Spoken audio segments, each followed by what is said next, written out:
Do you want to get into Western's medical school? Then we're going to tell you exactly how to do that step by step in this video, so watch till the end to make sure you don't miss anything. If you've seen our other med school videos, then you know that we love to start off with the admission stats of the med school that we're talking about. So for Western, their most up-to-date stat is from the 2020 to 2021 cycle. They don't specify the number of interviews they hand out, nor do they talk about the number of applicants, but they do mention the class size, which is 171. Also, they say that 30% of the class is from Southwestern Ontario, and 31% of the class has a graduate degree. This indicates a slight bias towards people who are from Southwestern Ontario. I would just like to mention that we're in no way associated with the Western's admissions committee, and that all the information that we're providing is based on our research and our past experience. Western Med consistently places in the top 10 medical schools in Canada according to Maclean's, and they have two campuses, one in London and one in Windsor. This way you can have distinct learning environments where you could learn a lot and have an enriched experience. They also have a huge amount of funding for their students. Moreover, Western Med gets a lot of funding for their research, which makes them at the forefront of topics in medicine. Lastly, they have world-renowned teaching hospitals associated with their program. Schulich only allows you to apply after you've completed 3 years of undergraduate studying, and it's a lot different from other medical schools in Ontario because they let you apply earlier. The admissions committee looks at the following: GPA, MCAT, the abbreviated ABS sketch or the autobiographical sketch, and finally your references.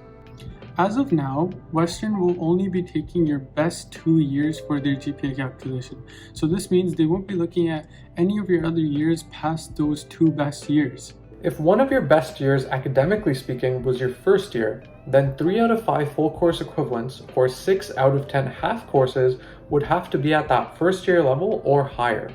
If it was your second year, then 3 out of 5 full course equivalents must be second year or higher. But if you want to include third and fourth year courses, they must be third year and higher, and this is how the condition works. Now that that's out of the way, let's talk about the different pathways that Western admissions uses. The general pathway is the one that everyone can apply through with no restrictions at all. The GPA cutoff for each of the 2 years that you are using for the general pathway is 3.7. So Western has made a special consideration for any courses that were taken in the fall 2019 to winter 2020 semester. So please keep this in mind, that if this was your best year, only the courses from the fall 2019 semester will count towards your GPA calculation and not the courses from the winter 2020 semester. Now that we've broken down everything you need to know about the GPA calculations, let's talk about the other pathways.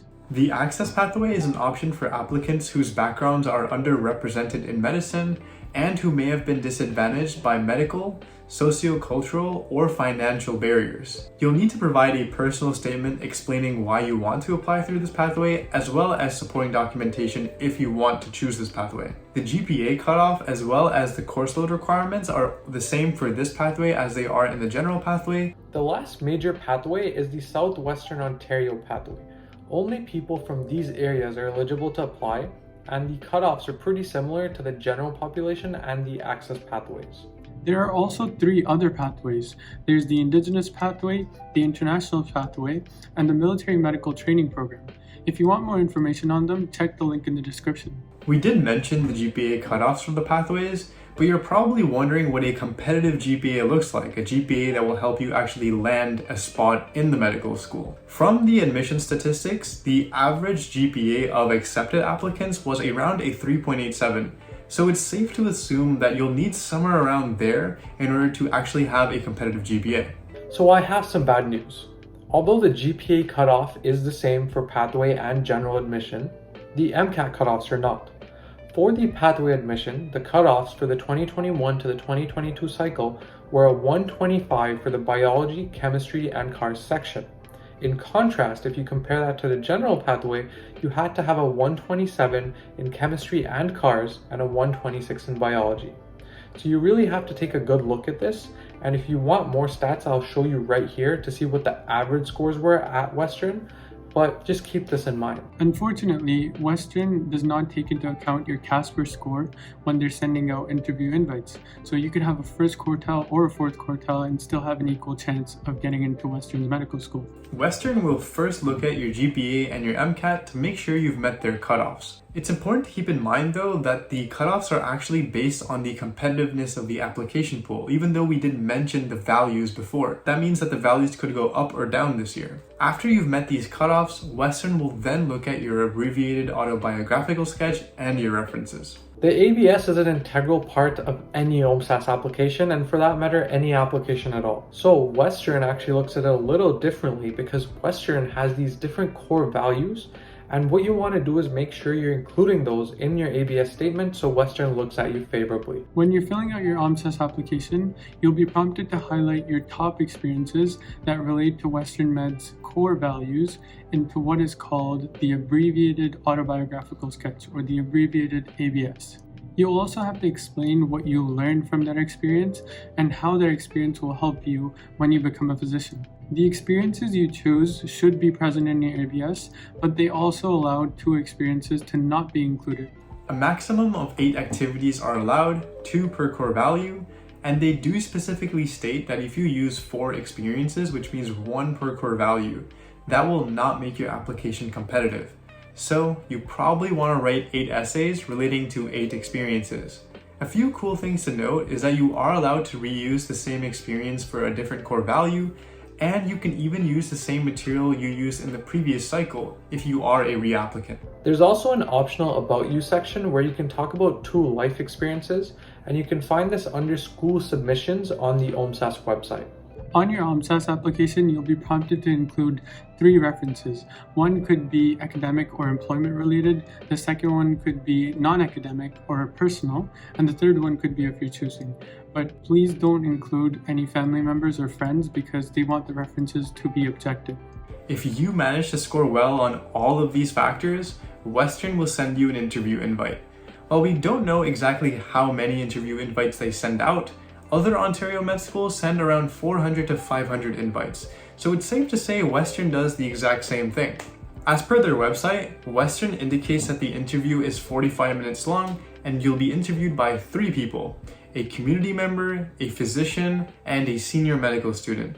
This will be a traditional panel interview. We don't exactly know what the post-interview factors are, but it's safe to say that Western's interview is probably going to play a large part in determining your acceptance. So all you can do now with all the interviews complete is just wait till that second Tuesday of May where they tell you what your results are both on OMSAS and your email. So don't worry, just keep going. Focus on these short-term goals rather than the long-term goal, and it's going to make the journey way easier. And of course, this wouldn't be a MedBoys video without a special guest who can answer any of your questions about Western. Please welcome Jayneel Limbachia. He's a second-year medical student at Western, and he's one of the most hardworking and inspiring person we personally know. Welcome, Jayneel. To be honest, why I chose Western is because of the way their curriculum is structured.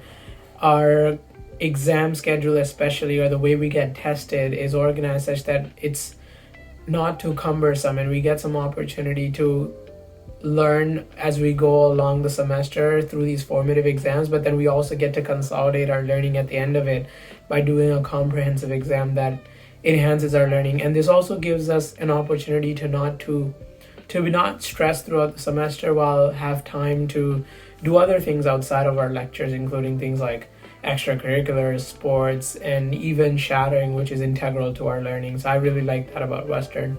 If I want to think about one thing that got into med, that's a very tough question, to be honest. I truly believe it is a combination of many aspects of my application over time.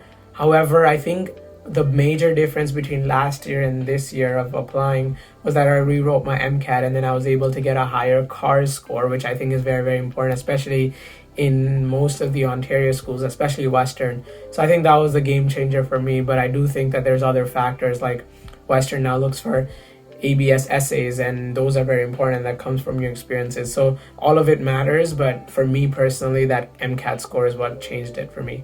Well, as I said, I think, one of the most favorite parts for me about Western Med and is just the way our curriculum is designed. There's this foundations of curriculum that is the first thing that we start when we start medical school. It kind of gives us an overall understanding of how to act like a physician, manage like a physician. and then that builds upon more principles of medicine topics like cardiology and other systems, and then now we're developing those systems further. So it's designed in a very good way. It's very intuitive, and it's also gives us an opportunity to do a lot of other things on the side, so that we're not only just worrying about the lectures, as I mentioned earlier. So I think those are the best parts about Western medicine for me. If I think about what advice to give to students who are preparing for Western med, I think that's also a tough one. But one of the things that I've personally found Western really focuses on is your experiences and what you've kind of done on your journey to applying to medical school, because of the essays that they evaluate in their admissions application. Those are definitely somewhat highly focused on when they evaluate applicants. So I think writing those essays in a way that expresses you as a person and highlights how you can be a good medical student is very important in the process of getting in. If you enjoyed this video and learned something from it, please be sure to like and subscribe. And we actually have videos for every medical school in Ontario, so please check that out on our playlist, and I'll link some of the videos at the end of this video. Thank you for watching.